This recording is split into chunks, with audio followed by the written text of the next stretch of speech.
Hello, and welcome back to another episode of Critical Reactions with your host, Bryan. We're going to continue on with this themeless week, exploring some suggestions for previous themes that weren't selected for those themes. Today, we're going to be looking at one from the music videos theme, this one being from Bent Knee. The song is I'm Still Here. Let's dive in and see what Bent Knee is bringing to the table today.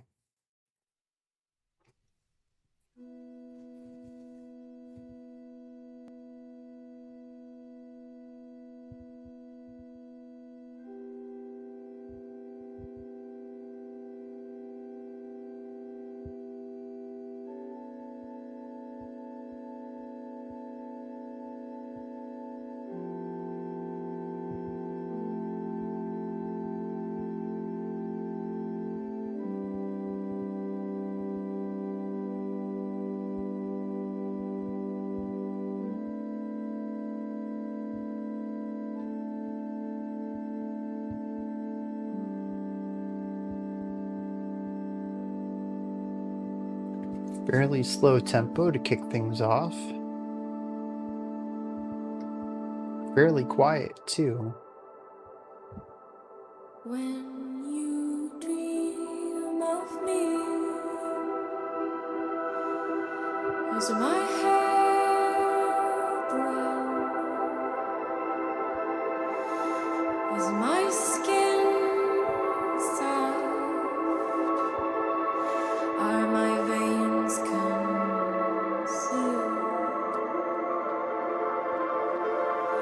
When you think of me, does it sting? It's a fairly rich harmonic palette, When you dancing around with consonant and dissonant harmonies. of me,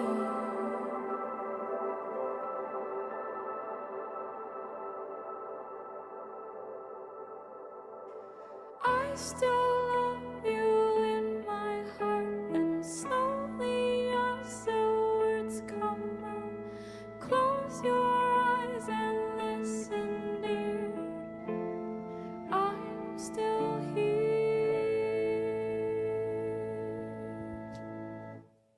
My right side is twisted, numbed and distant. You can feel my ribs as you lift me. Though it may seem that I can't, and what's left is just a shell. Well, listen close and save your tears. I still love you in my heart, and slowly as the words come out, close your eyes and listen, dear. I'm still here.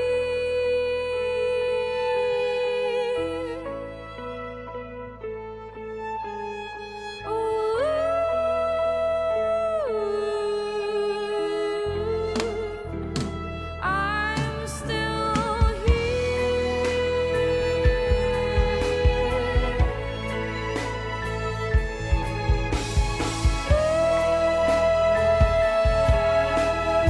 Something about the bass kick and the bass guitar, the way that they're stacked in the mix.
As is usual for bent knee, this is quite a journey.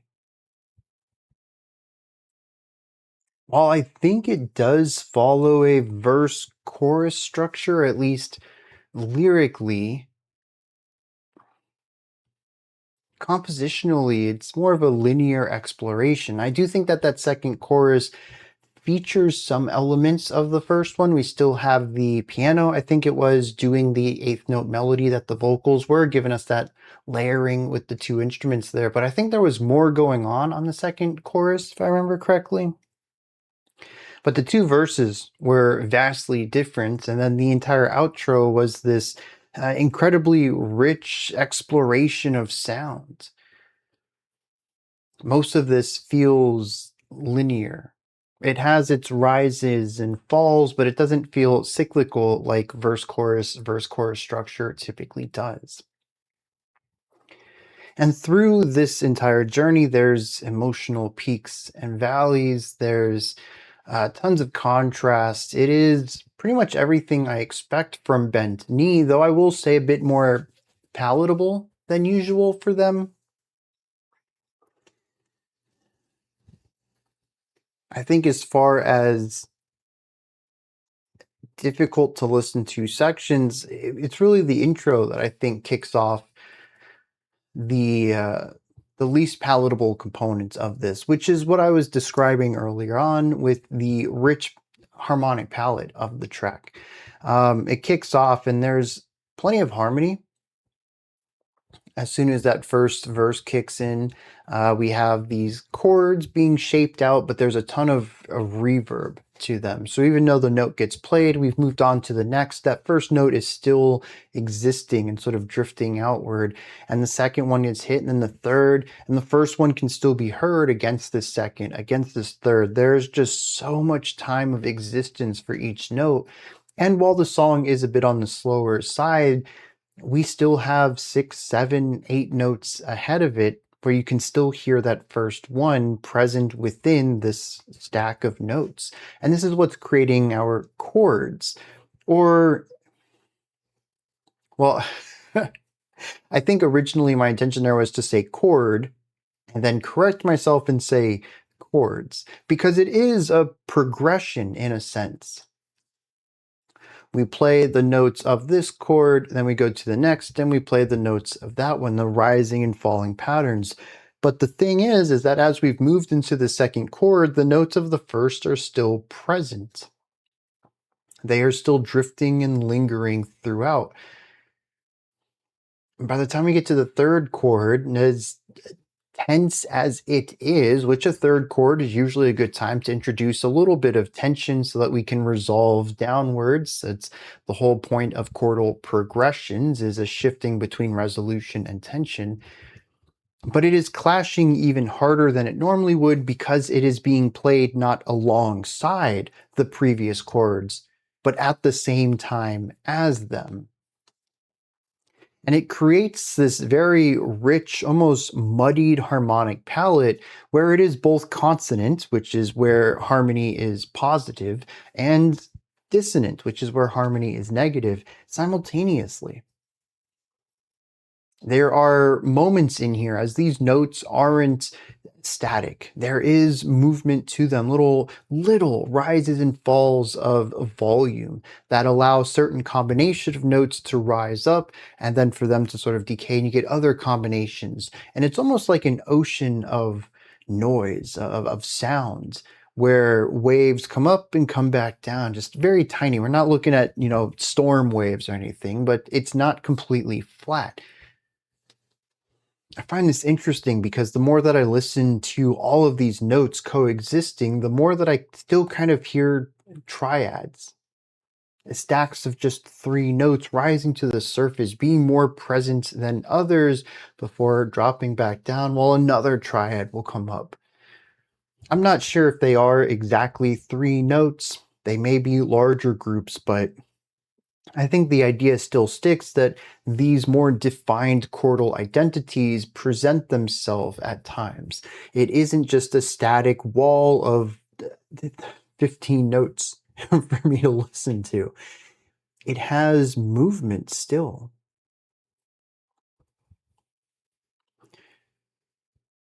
it can be a bit tense. None of the rest of the track really falls into these levels of dissonance again. But I like how it's present here. I knew vaguely what this track was about before coming into it. The person who requested this had mentioned that this is a song about the um, how people decline towards the end of their lives. And so even right here at the start, I had this concept of time in general. And so hearing this song of past notes, notes that were played 5, 6, 7 seconds ago, still interacting with the notes being played now, it feels like the ripples of time, actions that lead to other actions, that lead to outcomes, that lead to actions that make up one's life.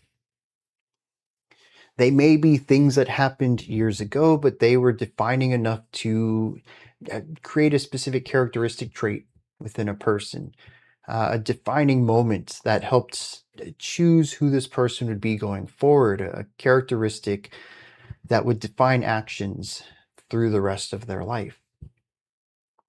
And so, kind of having this time all existing all at once, the entire verse kind of coexisting, every note played, interacting with every note being played, I think is a very cool idea. It feels muddy, but there's still clarity to it. It is a lot, but it's understandable.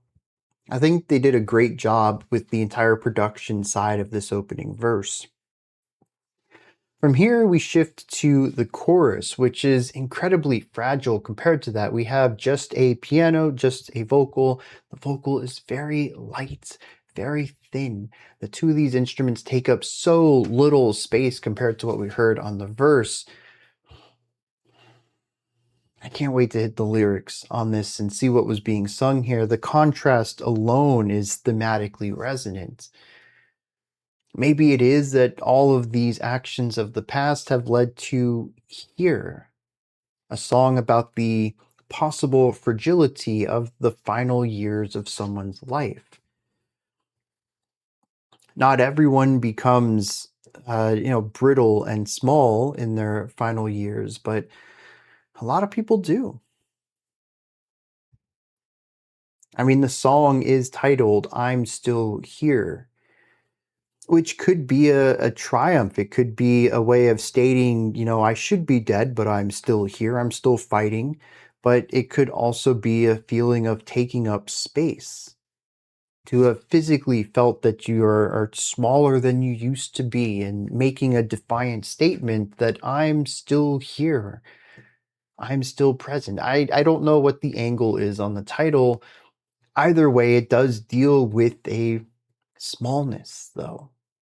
And I think the chorus, both choruses, do a great job of capturing this feeling. And like I said, the contrast with the verse works incredibly well. We do have another verse. It's a little different from the first. I think it still plays around with chordal information, and there's still a lot of reverb and wall of sound stuff going on. I don't feel that it is as powerful as the first verse, but it could also be that I've already heard this sound, and just coming around to it a second time, there's a bit of familiarity to that. Even a little bit of diminishing emotional aspect there is going to make it feel much larger. Much larger of a reduction, I should say, simply because it's something we've already heard. But I'm not sure. Maybe there is something in that second verse that I just didn't pick up on this first time through. The second chorus, as I mentioned, was similar to the first, but a bit larger. There's still that softness of the piano and the vocals, but there's a couple more instruments here that help pull us into the outro. And the outro kind of brings everything together. We reapproach this idea of the wall of sound, of massive reverb, but it's not done with just a couple of instruments and some notes. There's entire vocal patterns to this, and I think this is incredibly powerful too. Because if the vocalist is embodying or portraying this older person who is stating that they are still here, the vocals have been rather small, almost shrill. There's been a lot of high pitched, almost whistle tone stuff, which is just a generally thin sound. It doesn't feel projected or well supported. There's not this width to it. It feels thin. And so here, I think, is the first time that the vocals have been given the same production value that the rest of the track has been given to the instrumentation. This overlapping reverb that creates the wall of sound. The vocals are a part of this now, too. I don't know what the vocals are saying here, but the fact that the vocals are part of this stack, that the vocals feel as large as they do at this point because the vocals are overlapping on each other, creating this dense reverb of whatever they're singing, of the human voice. It thematically ties into this idea that I'm still here and I will be heard. But it's also paired with something that we have heard snippets of throughout this track, emotionally, harmonically, that are really present here. Joy. This has been a song that emotionally is a bit of a mixed bag. There is positivity through it. If we go back to my idea of the opening verse being, all the actions that have led up to here, anytime we bring up memory, there's always a strong chance that it'll be bittersweet. The combination of remembering the good times and not being able to physically revisit that. And I think for someone who is feeling a bit smaller, maybe a bit fragile at the end of their lives, looking back and remembering what you were capable of previously that you might not be able to anymore, there's definitely some bittersweetness to that. That you had the opportunity to do that, to be that person, but also knowing that those days are behind you. I think the music video pairs well with this, as a lot of it is the modern day difficulties of this person needing the walker, needing their partner to help them just through the house. But it's also paired with so many great memories of their past, video footage, photographs, memories of who they were. And maybe that's part of it too, because who you are and who you were are the same. Just because you might be a bit more physically limited doesn't mean that you're no less the person who you have been your whole life. You're still here. You're not someone to be pitied or forgotten already. Again, a contrast between the fragility of the present and the idea of the past, though this one a bit more demanding, not of yourself, but of others, to treat you as you were. Anyways, these little bits of bittersweet elements, there is joy, there is tension, there is certainly melancholy throughout this track, but here at the end, it feels positive, commemorative, maybe even, as if we need to completely shed off as much of the melancholy as possible. To remember the good times without the bitter element to it, just the sweetness. To spend time with this person without any of the melancholy, the dark cloud that hangs overhead of the possibility of the future. Will they be here tomorrow? Forget about that. Spend the time today. But it's also just about remembrance in general. The joy of this person existing, of changing people's lives simply by being in them. A lot of the negative elements are cast away in this final moment, and it's one of strength and positivity and joy and remembrance, not sadness, fear, anything like that. And I love that because this is the part that I had mentioned. The vocals are really demanding that they take up space. It's not just the music that is the culmination of everything, it's also the vocals overlapping on themselves. It's almost as if by the end of this track, there is a demand, not even a request anymore, that this person, that the people around this person remember the good times, not to hang too much on the loss, but to remember the positivity. It's interesting. I thought this track was going to be a little simple, a sappy song overall, very few moving parts, very much focusing on the textures of the heavy reverb. And after we hit the halfway point, I realized just how emotionally rich, but also compositionally deep this track ended up being. And I appreciate that turn in the final third of this track too, emotionally, bringing out the positive and trying to shed the negative. Very cool. Let's hit some lyrics on this one and see what's going on there.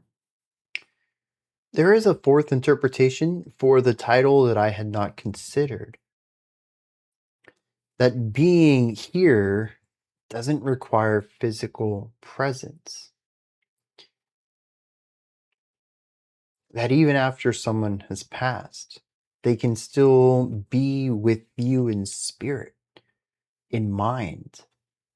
That so much as their actions dictated who they would become, it was also the actions of others prior to them that influenced who they were. And their actions can influence who you are. That they can still be a part of life without physically being present, simply by having memories of them. That's what I think this track ultimately ends up being about. Despite the music video being about a person still here, the lyrics seem to imply that they are gone already. Maybe not necessarily dead, but maybe still not physically present, maybe not mentally present. The two verses ask if someone near them remembers them or thinks of them only as their present self.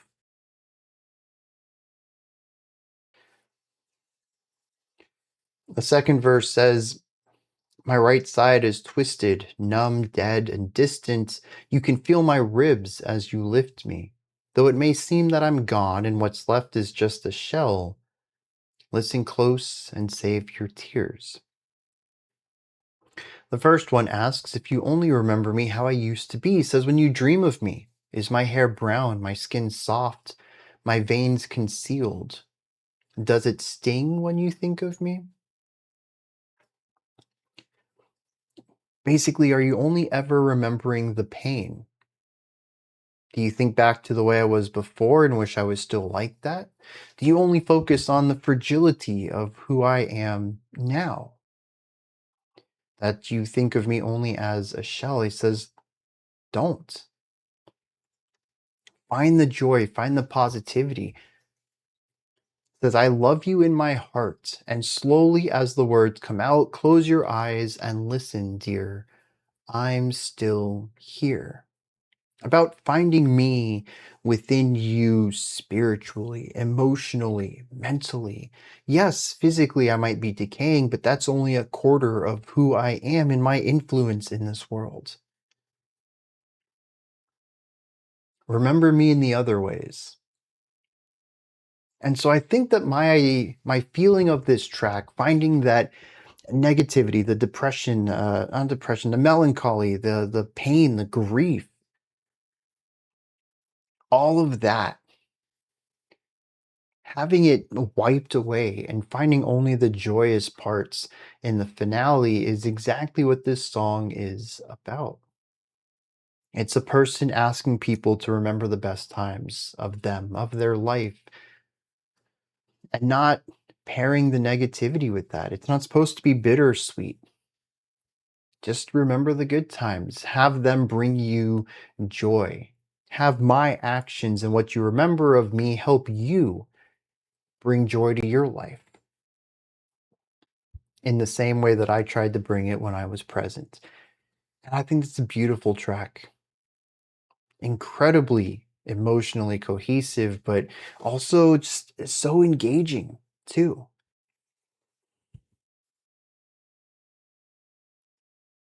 At least these are my thoughts on Bent Knees, I'm Still Here. What did you think of this track?